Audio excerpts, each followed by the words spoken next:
দোস্ত, আমার মনে হয় এই দেশে আর মিসাইল বানানো হবে না। জানিস কেন? এই দেশটা একসময় এরকম পর্যায়ে হবে যে আকাশ থেকে হঠাৎ যদি বিদ্যুৎ চমকায়, মানুষ যে গর্তে ডুববে। দোস্ত, আমার তাই মনে হয়। এ দেশে আসলে মানুষ কিছু বোঝে না। সাধারণ বাতে মাসে বাঙালি তো তারা শুধু খাবার চেনে আর শুধু ঘুমানটা চেনে, আর কিছুই চেনে না। আমিও তোর সাথে একমাত্র দোস্ত। চল দোস্ত, আমরা এই দেশ ছেড়ে আমরা ইরান চলে যাই। কারণ ইরান দেখ, এখন পর্যন্ত এত বড় একটা যুক্তরাষ্ট্র যে পুরো পৃথিবীকে শাসন করে, সে আজ পর্যন্ত ইরানের সাথে ঠিক মতন দাঁড়ায় কথাই বলতে পারেনি এবং ভালোভাবে আক্রমণ করে দাঁড়ায় টিকতেই পারে নাই। আমরা সেখানেই চলে যাই, সেখানে ওই আমরা বীরের মতন বাঁচি।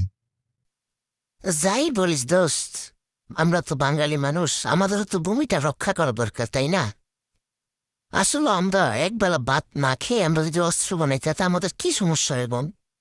আমরাও তো বাঁচতেছি এই পৃথিবীতে স্বাধীনভাবে। আমরাও তো একটা মুসলিম দেশ, আমরাও তো চাই যে কেউ আমাদের দিকে নজর তাকাইতে না পারে। আমাদের তো এরকম একটা শক্তিশালী রাষ্ট্র ব্যবস্থা দরকার আছে, তাই না? কি বলবো তোকে দোস্ত, এই দেশের সরকারও ভালো না তেমন একটা। সরকার যদি চাইতো আমাদের দেশটা আরো সুন্দরভাবে সফল হতো। তাই আমরা সরকারকে অনুরোধ জানাবো বিনীতভাবে, যেন কমপক্ষে আমাদের দেশটার দিকে একটু সুনজরে তাকানো হয়। আমরাও মুসলিম জাতি, আমরাও ইরানের মতো বাঁচতে চাই, বীরের জাতি হয়।